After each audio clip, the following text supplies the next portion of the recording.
I had to like sit there awaiting, knowing if one, I could never go back in the country, or two, I could be like actually going to jail. In August of 2014, Jesse Sebastiani joined Kyle Forgard to build Nelk, one of the most controversial but also innovative brands that YouTube has ever seen. The Nelk boys have been under fire for throwing huge parties at college campuses across the USA. After getting demonetized by YouTube, they turned to their cult-like fans for support, launching multiple brands that became wildly profitable. Last time we dropped hoodies, that sold out in 33 minutes. This is our seltzer, Happy Dad. I see Happy Dad everywhere. Cheers. Yeah. Cheers. But at the height of their success, he left the group. I think it's time to chat. He did something extremely rare on YouTube, selling his shares and walking away with millions. What was the emotion when the money hit your bank account from the exit? 6 months later, we visited him at his new creative agency to reflect on his time at Nelk. I saw like $700,000 go into a Shopify page. My God. The decision to leave, I had a few like just wake up calls, like whether it was getting arrested. and how creators of all kinds shouldn't be afraid to reinvent themselves. Candidly, I didn't know that we would get along. Like when you're Jesse from Nelk. Yeah. When you launched Sunday, I was so blown away by it. We're all just the future. That's what it is. And it's happening on YouTube. Before we go anywhere else, we should address your black eye. Yeah. Because you have a black eye right now. Yeah. Just good timing. I apologize. Yeah. Right. I didn't mean. So- Yeah. Things got I didn't mean to hot catch you before like that. I made fun of his sweater when he first came in. And it got really heated. And I do sparring on Fridays. I train MMA during the week, and it's just a hobby of mine. And yeah, I guess I got caught with a hook, and I have a black eye. I honestly didn't even know. Like I told you guys, I was in the shower, and I was just like, oh wait, what's going on there? And then it just slowly every 10 minutes got darker and darker. Like, So I want to go back in time and talk about your name, MTVJesse. yeah. Where does that come from? I had an MTV show when I was younger. It was kind of like a low budget Jackass type, like a stunt show in Canada. And I think we filmed it when I was like 16, and it aired when I was like just getting out of high school. So I was just like, probably just like, oh yeah, MTVJesse, more people will find it or something. Like, I don't know, you know what I mean? And then it just stuck and I never changed it. How did that show come together? Like, how did you get an MTV show at that age?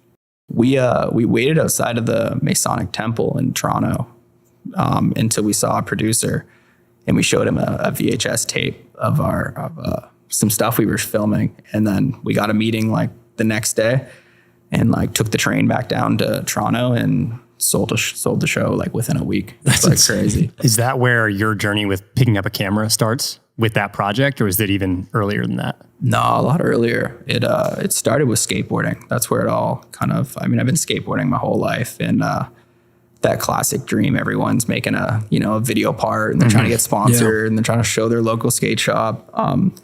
Yeah, that was my whole childhood. We would just film every summer, and that's what made me want to get my first little Sony camera. And we didn't have any skate spots. I grew up in the country, so it was like grinding a tractor, and like it was like it was very hard to make a video part. Like I had to like build like a staircase and then try to kickflip down it. But that's where it kind of stemmed from. Was it the culture of skate videos, that the fact that skate videos were starting to have skits and like Jackass style moments in it, that you were like, oh, maybe that's part of my culture of what I want to film? I think I was just a huge fan of Jackass. Like I was like a massive, and CKY and all that. Like when I was a kid, that was like, me and my friends all loved it. And I think you're right. It was just so connected to skateboarding. That's probably why we liked it. Yeah. And everyone wanted to be Johnny Knoxville or Steve-O, and you know what I mean? So it was crazy that we relate like early 90s and early 2000s skate culture so much to like the rise of YouTube, because that was, in my opinion, YouTube before YouTube. Like it was groups of people who no one was going to tell their story. Like no sports network was going to be like covering skateboarders really beyond like the, X Games when that came around and Tony Hawk and whatnot. But that's like, you even go back to like Bones Brigade and the era of like just telling stories about people who are really into something. Yeah. And like lived and breathed this niche culture.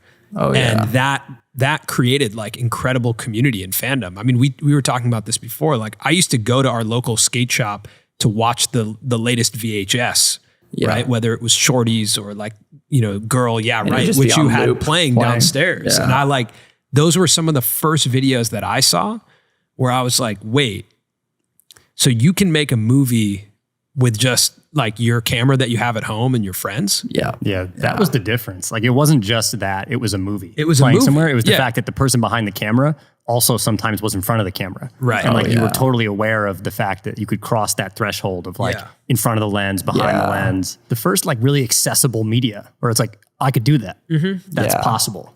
That's What was the interesting. experience like of having an MTV show? Like, was that a moment when when they picked up that show, did it feel like a life-changing moment?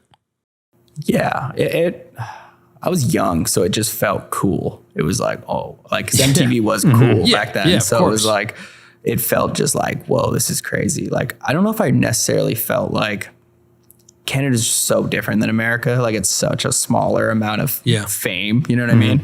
But I think it also set me up for like, my whole life's been this like slow climb. So like, it kept me very like level-headed. And I think it was the perfect amount of just like people knowing who I am, but like in a very small way. Yeah, it was pretty wild. And like, I remember we like got flown down to New York and went on Anderson Cooper to get like interviewed. And then like, he kicked us off the show. And like, it was like that feeling of like, we're young and we're Yeah. in like we're in a limo and like, we're in Yeah. New York and we're heading to like, you know, where they do like, I don't even know if it is like the Ellen show or something, but I Yeah. remember seeing Yeah. like other shows being like, I was like on the lot and like, remember that feeling of like, whoa, is this like happening? And then the show got canceled, but we started doing a second season and it got canceled.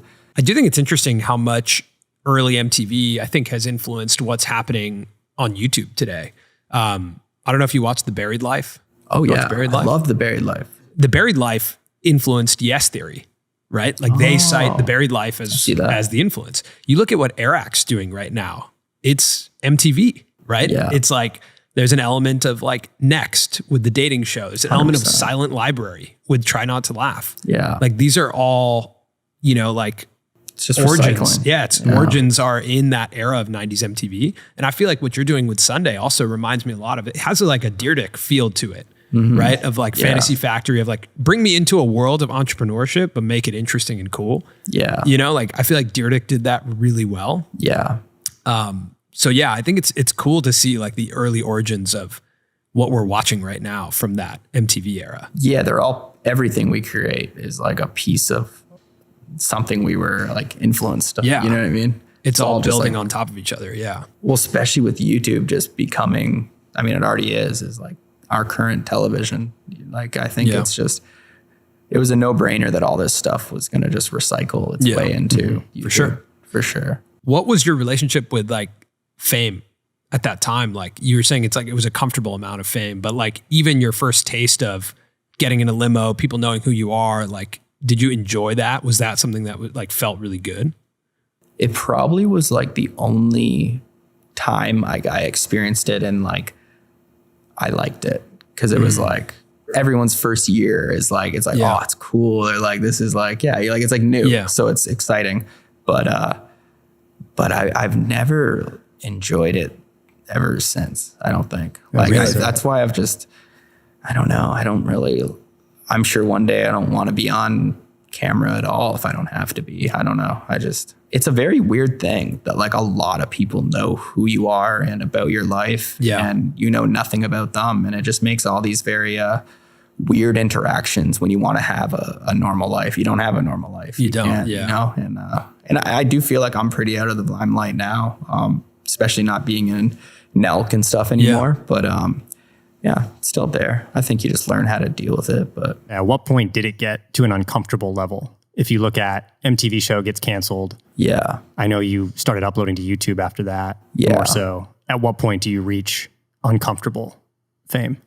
the second year of Nelk, I'd say. I don't know exactly on a year, but there was definitely a point where I remember it like shifting where it was, I remember we used to like come home, like I'd go get groceries when I first came to LA and I'd come back and it'd be like Lucas and Kyle and whatever at the house. And I'd be like, oh dude, a guy noticed. Like I remember telling them, like you could count on your hands how many times someone noticed you.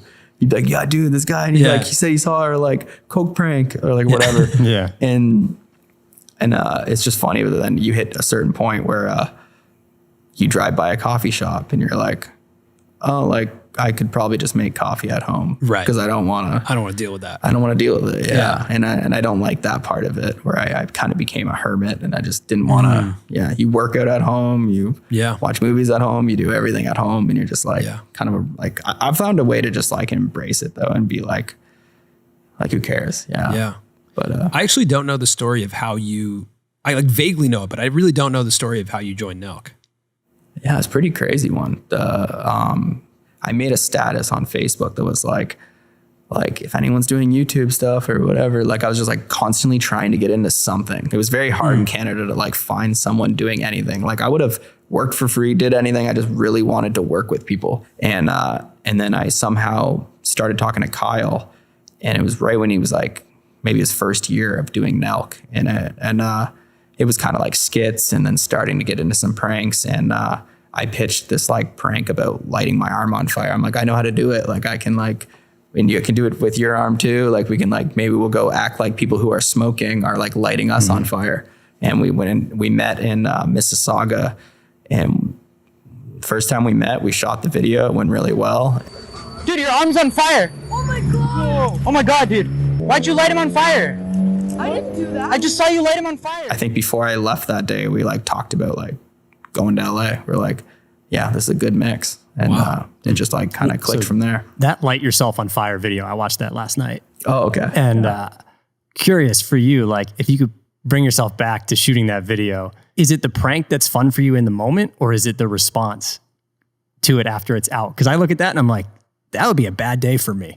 You know, like if I was in your shoes, I don't know if I could handle that. And I'm curious, I always think about people who do pranks. Like, is it the act of the prank that's enjoyable? Or is it the response? That was the start. And again, it's like, you're just young. So I was just like, let's do anything to just like make content or to like grow or to like build something. And like, you're kind of not scared of anything. I like to see the edit the most, like to answer your question. I think I used to love like the whole story of what we're trying to do, especially when it was like a concept like that we were shooting, not just like, go get a funny shot, go get a funny shot, go get a funny shot. It was like, we really put a whole video together. Of what was Kyle's like pitch to you about Nelk at that time? Was it just like, I'm making videos? Yeah, I'm trying to think, because like they probably had like 20,000 subscribers or 30,000, but to me it's like that's that's huge. A lot of people. You know what I mean? I'm like, that's people that want to watch content that we could make. I wonder if it wasn't as much like we just saw eye to eye and we just like we both got the vision and we just started doing it. Like it was not like there's no contracts, no like it's just like we just started running, you know. What was the vision? Just like probably to just I think we may have had different visions. So I don't want to speak for him, but like I think it was like we were both blown away that you could make money shooting your own videos for YouTube. And I think that was the drive. I don't know if the vision was like, let's get 10 million subscribers. Right. But it was like, this is working and we know how to make a video like go viral and we know how to make funny content and let's just only do this. And I think that was the vision. When you say you can make money, was it from YouTube, the platform at the time? At the time, eventually that became something that Nelk like didn't have as much access to. 100%. Which is again, it was a kind of a blessing because it made us create Full Send and made us have to find other avenues. But I think at the start, I mean, there was no other. I don't think we were even getting like a brand deal or something. Yeah. So how did that feel for you and the guys there? That like YouTube, the platform you're investing in, was like, this is not what we want. It was annoying, but it was also one of those things where like I kind of just knew it. Like it's like makes sense kind of like, but I mean, I still even to this day believe it's just it feels like there's always needed to be two YouTubes. Like you know what I mean? Like or YouTube needs to make like two sides to it or something. Like the fact that there is content that isn't for a 12-year-old but can still have a certain kind of ad on it. I've always thought that. And that's what we used to talk about back in the day, especially when our audience started growing, is like, could we like not compete with YouTube, but like, can we make another platform for like, you know, like all the Danny Duncans of the world and all the like, just for people that make different content for an older audience. Did the fire video go immediately viral? from my understanding, I don't think it did like crazy. No, it wasn't. The first like thing was when we went to LA and we, I think it was like the first 3 weeks there, we shot still to this day, the most viral video we've done, which is the Coke prank. I can't do this. I can't do this. Man. We have a bunch of Coke in the back. I'm sorry. Dude. Bunch of Coke in the I'm back? sorry. And that's when it really felt like, whoa, like we're really doing something. Like we're in a random condo in LA, like Ghostface Killah from Wu-Tang is our neighbor. He's like coming over and eating our like chicken that we can't afford to like give him any. And like, it was just like, and we were like, go to the hot tub and there's like this movie producer and then we're getting like interviewed by like the LA, whatever the LA like news would be. I don't know. Times? Times? Like a newspaper or the KCLA? KCLA. Yeah. That's what it was. KTLA. Yeah, or KTLA. Yeah. But you know what I mean? Yeah, like when it's like you come to LA and it actually just like, because there's a lot of people who come to LA and it takes like years of like, I'm Ubering and I'm doing this on the side, and then sometimes it never hits. And, but like it like we were just so hungry and it just worked. In a video that's now gone viral on the internet, officers pull over an SUV with a group of men. One of the officers starts to handcuff them. The other goes around to check the trunk. Instead of cocaine, it is just Coca-Cola. You mentioned while you were at Nelk, you were also working other jobs. Yeah. At times. What were those jobs, and at what point were you able to quit? Oh man, I was the man of a million jobs. I had like 20 jobs, but the one when I was at Nelk was bartending.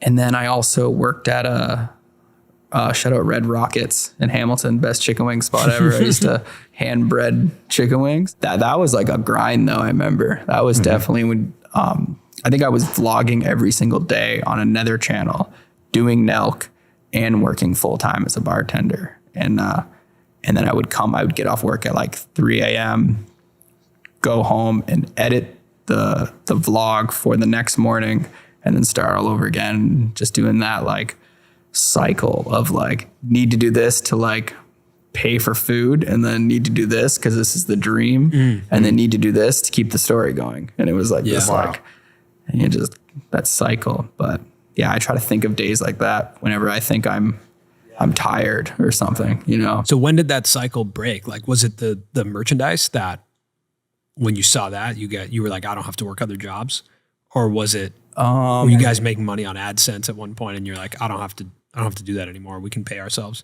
I remember actually going to the bar that I worked at and like, cause it was a new bar I had to go to. It was like a fancier place.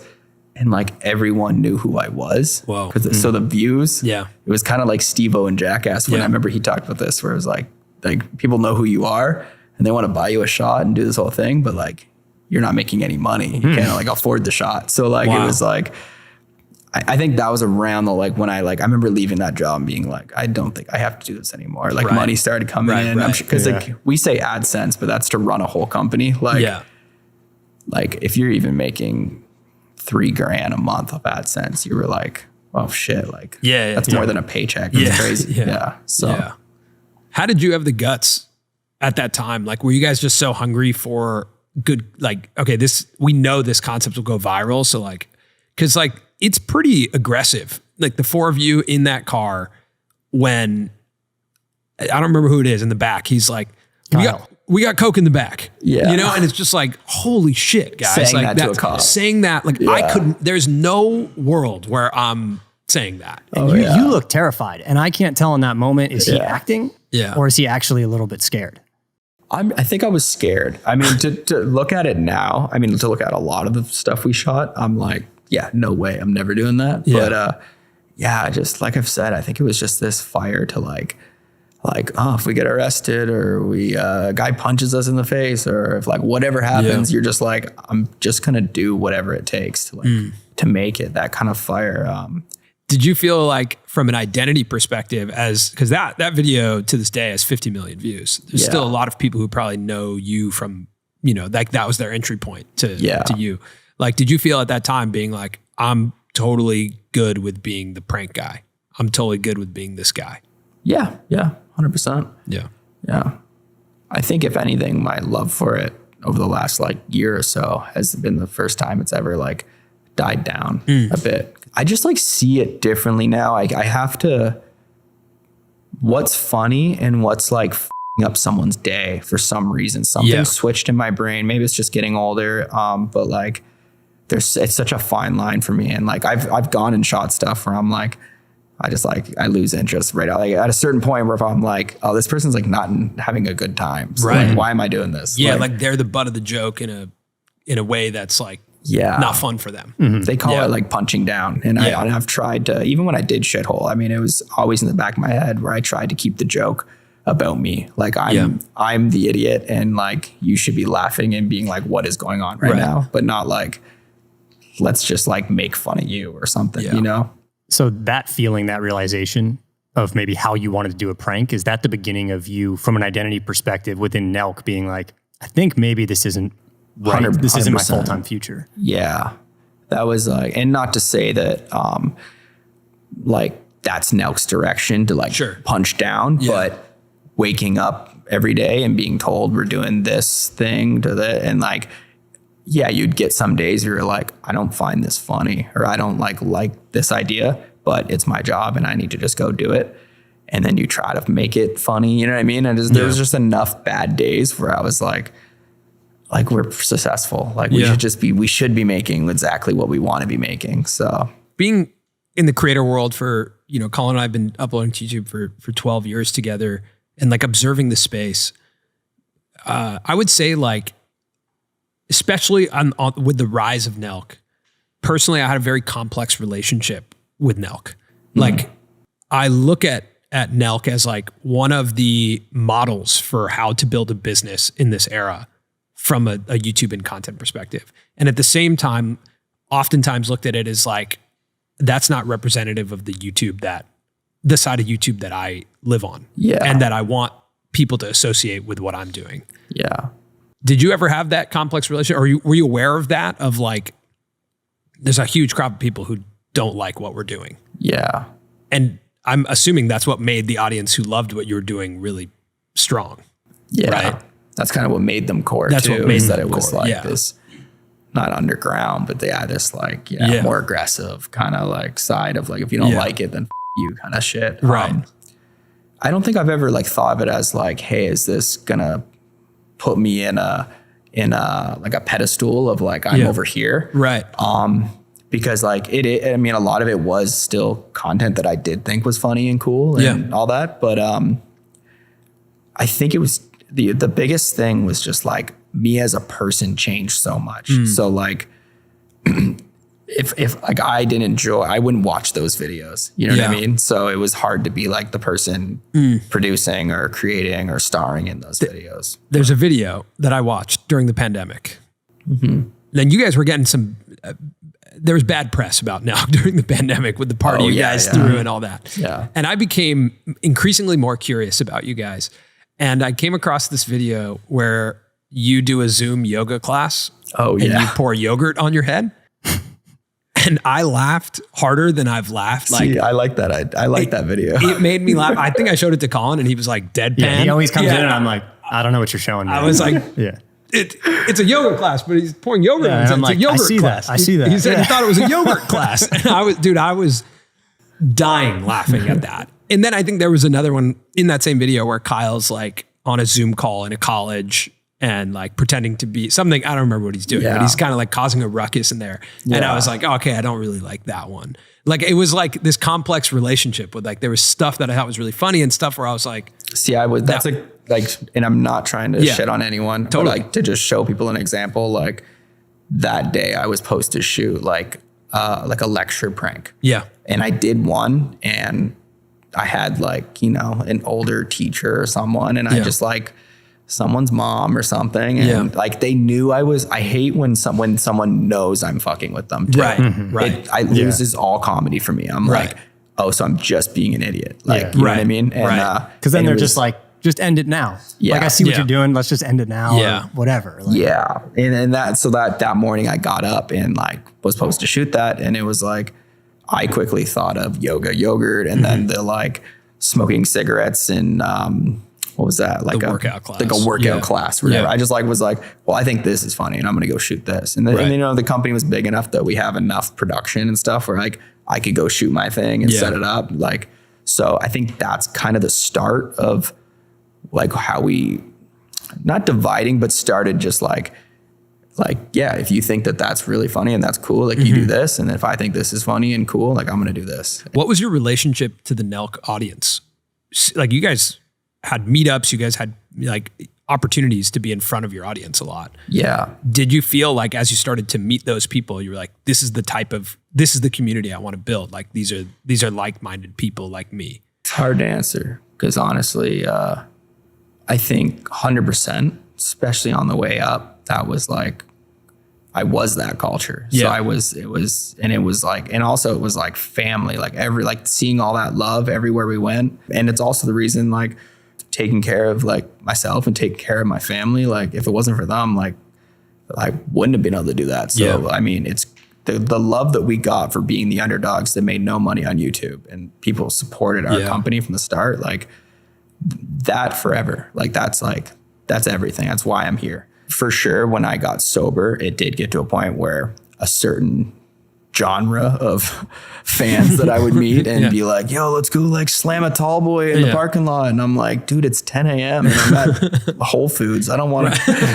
I'm in my PJs. Like, I know. Like, so there was definitely a mix of that. But it is also really interesting seeing like at a very, very small scale again, kind of like I was saying about getting excited when like, yo, someone like recognized me at whatever, like people seeing like what I'm doing now, like I said, at a small scale, it like gets me like super stoked now. Like I was like riding my bike and someone was just like putting something in his car and he's just like Sunday. And I was just like, oh, I was like, that's so sick. That's cool. It's a different feeling. It's a more connected version of yourself.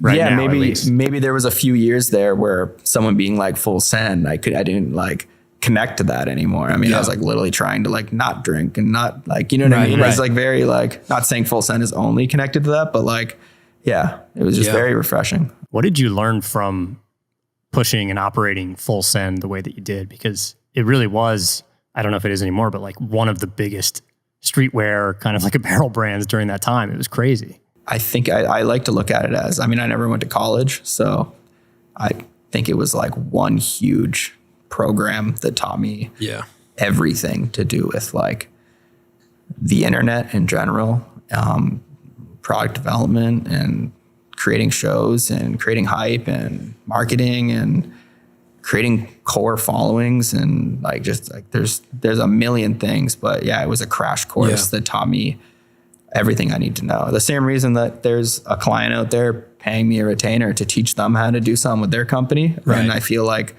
I wouldn't know how to do that if it wasn't for Nelk. So the counterculture nature, like why it interests me is I do think that, you know, what you're doing today and what was happening at Nelk, one of the differences that I see is, and maybe there's similarities actually, but like the business of building a tight-knit community is very different from the business of like pure play virality, right? Mm-hmm. Like making the most viral video that's brand safe and friendly to the platform right now. There's a business to that, which is like AdSense, brand deals, you know, that works really well. It actually might not work that well in memberships and merchandise sales because you're so broad from an audience perspective. But when you dig in and you have this like incredibly tight-knit community, that's when you can go direct to consumer, right? Yeah. And go like, you know, you guys will transact with me because you're part of my core. Yeah. 10,000 core is stronger than a million that you can't control. For sure. 100%. And Nelk was this,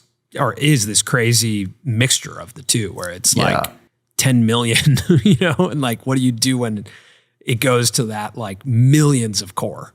I mean, I don't know. I think it's really hard to do, but even with Nelk, like we got a taste of that where it got too big to be too core. Like, you know what I mean? Like, which could hurt sales or could hurt, you know, everything. Cause like it's so hard to please that many people and can make them still feel like this is all for them. Or even know what they want. Yeah. You know, like have a relationship with that many people. My personal opinion and what the peak of it all was when it really was us living on fans' couches, driving around, not making money on YouTube, but still making banger videos, shooting 3 videos a week, like grinding it out and then making clothing that we think is dope and you buying this sweater is like the way that we keep on making you guys content. And it was like the underdog story. Like I remember when we opened up Shopify, like I was literally didn't have any money to my name really. Either did my family. And I saw like $700,000 go into a Shopify page. My God. I remember I called my mom. I like teared up. I was like, dude, this like, we figured it out. Like, we're good. Like we could, like, as I saw like right there that like, it wasn't about that money. It was about like, whoa, this is going to like work. Like, wow. We figured like cause we got to think all those years was like struggle. And like, you're getting family and people telling you like, oh, you got to get a real job and you got to do this. And I was working other jobs while I was doing it to pay for stuff. But it was like, there was like this moment where it hit me that like, wow. Like, and that's what I mean by like, it's like when people say a core audience, it's like, there's two different things than like, they're literally like taking care of you. Like we bought this product, this many people like with you that hard that like, now we can go do bigger things and keep this train going. It was just like, it was really crazy. What was the rise of Nelk like for you personally?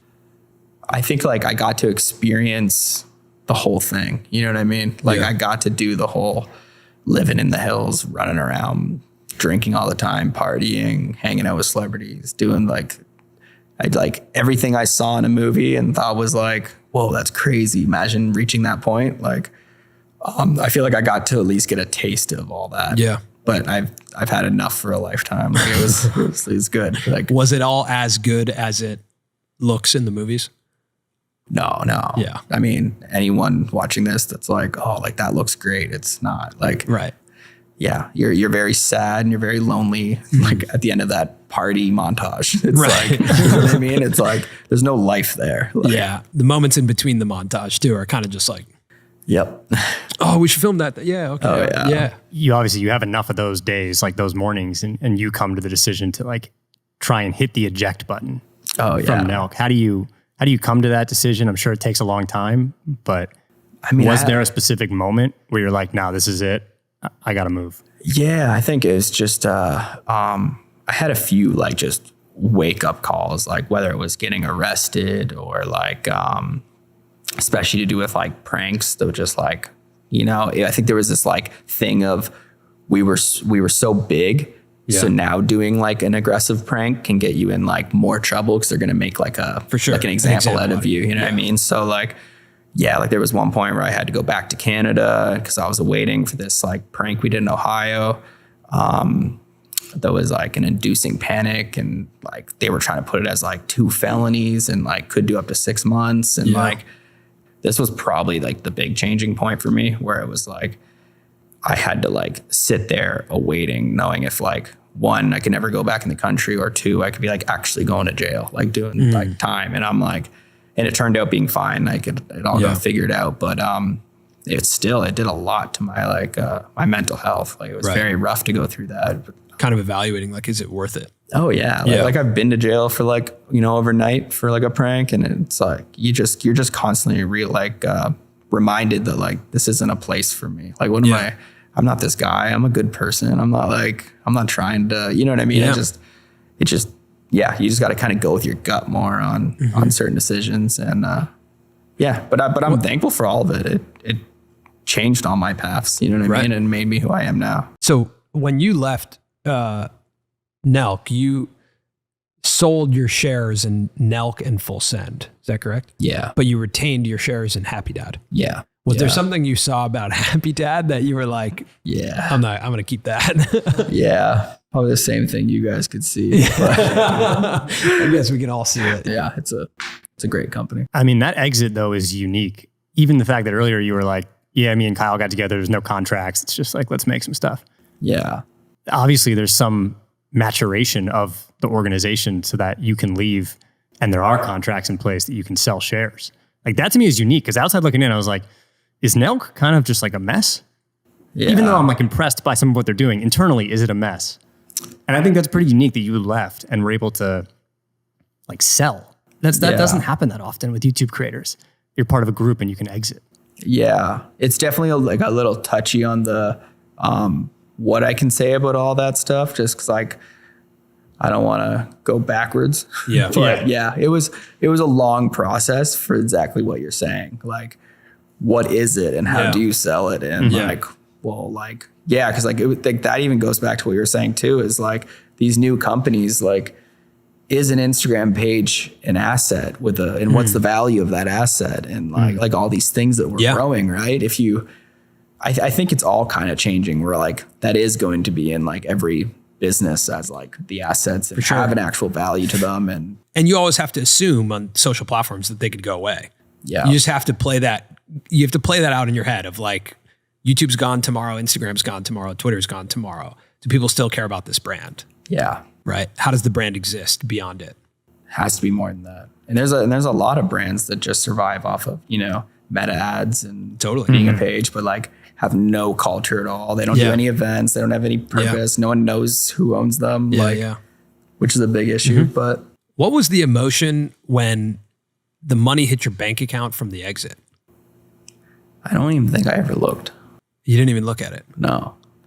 Like it didn't feel like anything because I've already seen, like the company made a lot of money too that was connected to my bank account. You know what I mean? Right. So it was like, I've seen big numbers and it all kind of just blended together. And I think for me, it always was, there's a certain number that I'm like, anything over that's like, like this is plenty. And especially if I'm a person that's down to keep working and keep doing all these things, like I'm fine. So I think it all just, same way as views, right? Sure. You get your first million views, it's going to feel amazing. Yeah. But like, I don't know if like, Mr. Beast is like freaking out if he gets like 150 million. I mean, maybe. Sure. I don't know. Who knows? Yeah. He might be. But like, you know what I mean? Jimmy it's loves like, views. Yeah. He does love views. So. But I think it's important for everyone to calculate that number financially for themselves. Yeah. Especially in this career. 100%. Because I think you can get to a point where the numbers just get like kind of crazy. Yeah. And then you have to calculate of like, wait, am I doing this to make more money? Yeah. Or have I already hit that threshold where I'm like, I'm good. I'm good. And so then can I make decisions based from a place of like, again, abundance, where I'm like, I got enough. Yeah. So now I can make different types of decisions. 100%. Because they are different. They're different types of decisions. I mean? Yeah. When you're chasing that number of like financial security or even just like financial success, you make completely different decisions than when you're not. Yeah. Completely different. So 100%. You're not going to tell us what that number was though, like what enough was. Not the number of the exit. I'm not asking that. Just like what enough was? What was enough for you? I don't know what an exact number is, but I remember like I actually like did the math of I think what I was doing is I was trying to subtract whatever home I could just be happy with. Right. And then what I would need and invested at 7%. And I was looking at it as like, if everything hits the fan, will like I be able to like have a roof over my head and eat for the rest of my life. And like, and then the same for my family. And I think it's really not that high of a number. It's like very attainable. Right. Especially if you invest it right. So I think around that like 4 to 5 million, it was like, like I'm like good. I'm good. Yeah. Yeah. I'm straight. Yeah. Yeah. I mean, that's I also live in LA. So right. I don't have a home. And you lived here for a while. Yeah. You know, what's interesting is I think as like creatives and entrepreneurs, you kind of have this feeling that like when you get the big check, that's like the finish line. That's like the goal. Was there a sense of relief where you're like, okay, now I don't have to worry about that? Or was it kind of just like, cool, that's something that happened and now I'm going to keep making stuff? I think a bit of both. There definitely was this this relief of like, it's like you like, I don't know what do you call it, like you made it or whatever, but it really was I can't sit here and say it wasn't part of the goal is to be like financially set or take care of my family. Like at the end of the day, that's what I've been trying to do. I just, like I've said, I think it's just like once that was accomplished, it took that weight of hey, if you don't do good this month, like you're going to have to go get a job or go figure this out. And then you're not going to be able to do this as much. It's like you now for the rest of your life can just keep doing this, which is what I want to do. It's like, it's never was like, let's go make a lot of money so that I can stop doing this. Kind of like your traditional work 30, 40 years and then retire. It's more like it's just less worry, I guess, you know? But Yeah. How early did you feel that weight or responsibility to take care of your family? Was it really early, or was it more so when you were at Nelk and working with Full Send, like, oh, this could be a reality, so I want to do that? Or is that something you felt for a long time?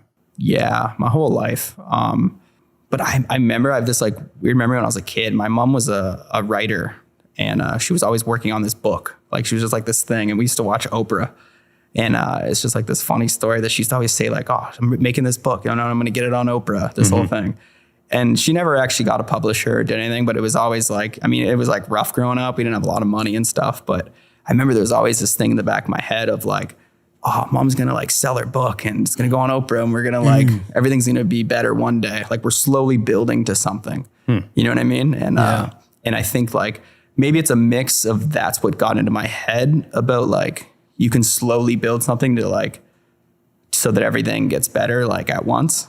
Or maybe it was that it never happened, that it made me feel like I was like, oh, I want to like be the guy that does that for the family kind of thing. Yeah. And this is like a broken thought that I've been like thinking about lately and trying to like figure out. Cause I think it's really interesting to be like, why are you this person? Why? Yeah, Like, of course. Yeah. Like it's a huge thing, right? Like, I think a lot of creativity is driven out of like scarcity, because like you have no other choice but to make it yourself. Yeah. Right. Like if your life isn't what you want it to be, or you're not seeing something that you want in front of you. Yeah. And you're the type of person who's willing to create it, and you learn from a young age that you have the power to make something. Yeah. And it could exist in front of your eyes. I think then you start to develop that relationship with creating. Yeah. Right.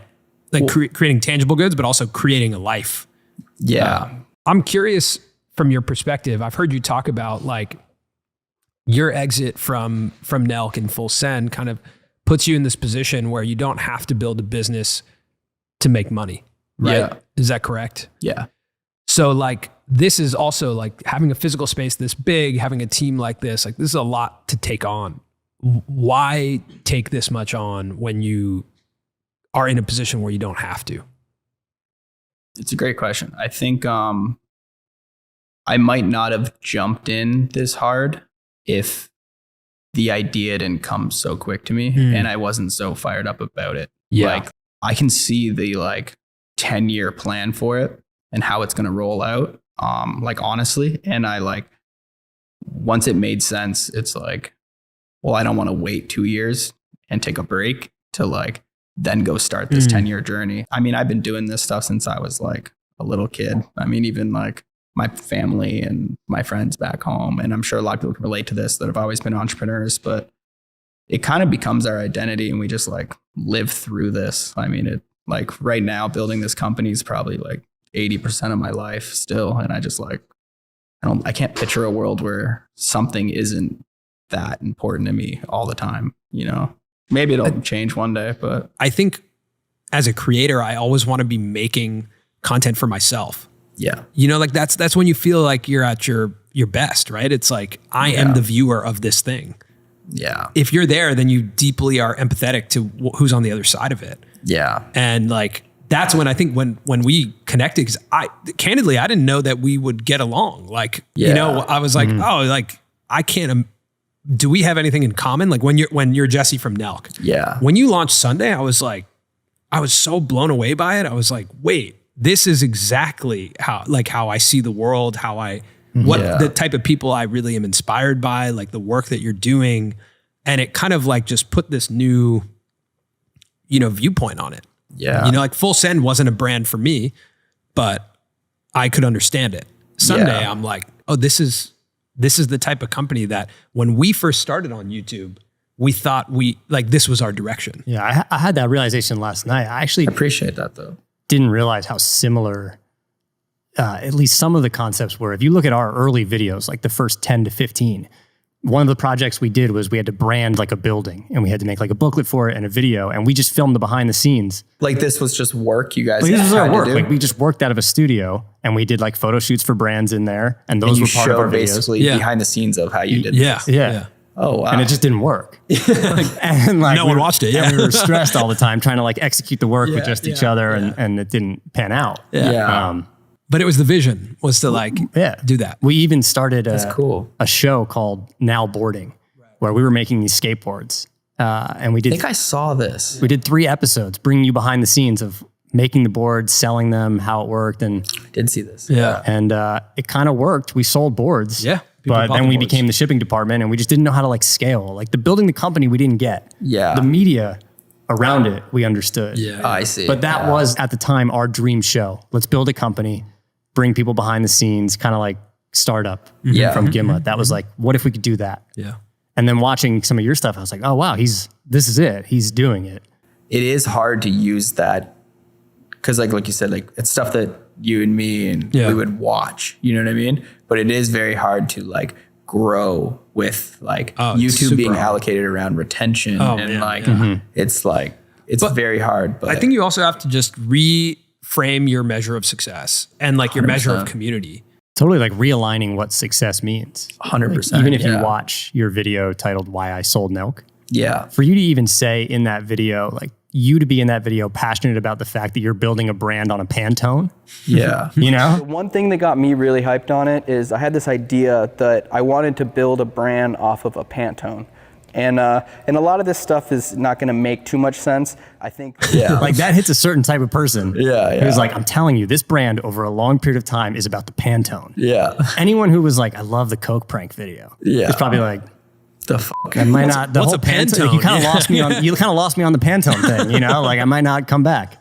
But that's okay for you because like you're looking for a specific type of person. Yeah. Who wants to be here 100%. for what you're doing now. Yeah, it was never about transferring over fans. Obviously, some are gonna. People like there's some people that just known me for a long time and they're gonna keep following the story. But like, I'm really excited and I'm sure it'll take some time, but when I meet some people that are like fans or purchase product I make or something and they don't know anything about my past, I think it's like, that's so interesting to me. Like that's when I feel like it'll be really cool. And it's not that it's not cool if you've like been following my whole story with what I'm doing. Yeah. But I think that'll be like and that's what I'm working on right now. Like imagine I uploaded the first Sunday episode and it got 2 views and the next week it got 10 views. And then it got like, you know what I mean? Like that's how I'm like trying to measure it. You said in that first video, I want to make these episodes really easy. I don't want to be a YouTuber.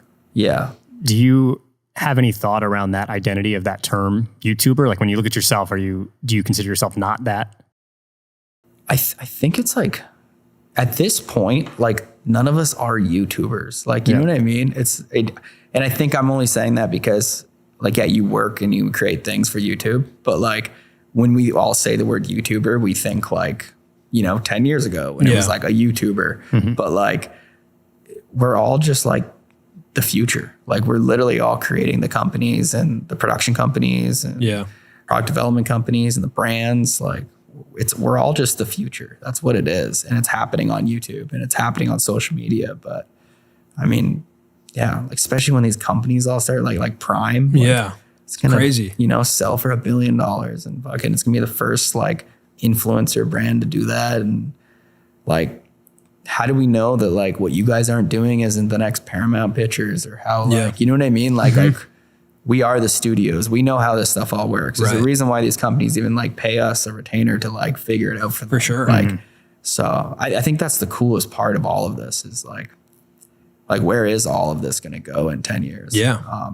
And how powerful will a YouTube network be, Yeah. I think especially the way you're building your business, like you're not building a business where virality is necessary. No. Like in a creative agency, 10 retainer clients, of a certain size and you're doing like, great. you're doing amazing. Yeah. So you're building a business I think that it's an important thing to zoom out on with YouTube of like, this is an amazing surface to tell your story. But if like 5 CMOs or people in marketing departments are watching your stuff and they're like, I'd love to work with Jesse. That's like they could be net out to multiples of millions. 100%. And that's like it's a big resume. It's a big resume. And also quality of audience is not something we talk about a lot. I think a lot of people on YouTube assume that every view is created equal, but it's not. So you think about the type of content you're making is attracting a different type of person. And for the business you're building, each view carries a higher value. Yeah. So you can't, it's not apples to apples, right? You can't compare like this audience over here with this. And even if the business models are different, then a view means something totally different. Oh yeah. 10 people can net you, millions of dollars. So that's a different business model. That's the cool part about it is even when they weren't getting a lot of views, the kind of people or the friends I've had in the industry that were like hitting me up and being like, oh, I love this week of that. And I was just like, oh, I'm gonna understand that like no one's watching this. Right. But like it's like interesting to see who is watching it because they're just like us where they're like, I mean, this is my everyday life and I relate to this. Like, isn't it funny that at like 70, 80, 100,000 views, the feeling is like, oh, no one's watching. And you're like standing in a stadium with 100,000 people. Yeah. And imagine standing in the middle and being like, there's no one here. Yeah. I had to come to terms with that. Yeah. Like I think it's just normal. Like you've seen a lot of views, you've done all that. You have to learn how to like, if you are going to look at it at all, but like, dude, exactly what you just said. I've thought of that too. Like do you know what 5,000 people look like? Like it's like insane. Dude, 5,000 people watching your like premiere. Yeah. Like, I just went to a surf premiere like a couple weeks ago and it was probably like 500 people. And this guy made this movie for a local thing. And like everyone is loving it and all this thing. And I'm like, this is so cool. Like, and he looked like a superstar going up there and talking on the mic for all 500 of his all these people. Crazy. Here. Absolutely. 50 people. Yeah. It's crazy. Is cool. If people are excited and like yelling and stuff like that and laughing. Yeah. I think the last question is just like, as you look back and reflect on the time at Nelk, do you feel like Nelk was treated unfairly by like YouTube or even by like the like media or, anyone who kind of like YouTube removing AdSense from Nelk, like any of that? Did you feel like any of that was unfair? Not really, no. You felt like, yeah, that's right. Yeah, I mean, I just like I just see everything as like it's just YouTube is a business. Matter of fact, yeah. And it's like if they want you to not have ads because it doesn't work for their sponsors or their business model, it's like it's just very cut and dry. Yeah, like, I get it. You're like, playing on their turf. Yeah, it's on there. Like you do whatever you want to use their service. You know what I mean? Yeah. I'm more just thankful that like there was a place that we could just upload stuff and it had a chance to reach an audience. And like, I think that's dope. But no, I mean, I'm pretty kosher with all of it. Awesome, man. Well, thanks so much for being open with us. Yeah. Appreciate it. Yeah. Of course. I love what you guys are doing, man. Thanks. You guys are great. I've always been watching and you guys are doing something special.